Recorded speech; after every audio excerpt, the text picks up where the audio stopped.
ось наші всі оселі завітали Миколай.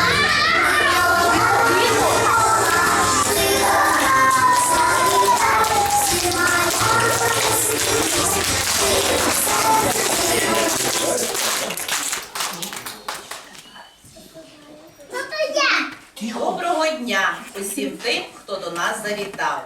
Шановні гості, любі діти, дозвольте вам всім сповістити, що цей святковий зимовий час Святий Миколай іде до нас. Діти, а ви знаєте, хто такий Святий Миколай? Святий Миколай – то є такий добрий дідусь, який піклується про кожного, про дорослих і про діток.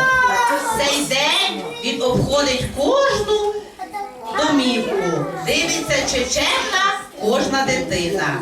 Якщо слухняна і працьовита, то нагороджує подарунком, який ховає під подушку. Діти, а ви знаходили подарунки під подушкою?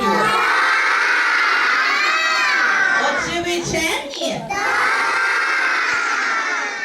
Але Святий Миколай десь забарився. Поки його немає, ми з вами помандруємо зимове дійство. Спершу відгадаєте загадку. Слухайте уважно.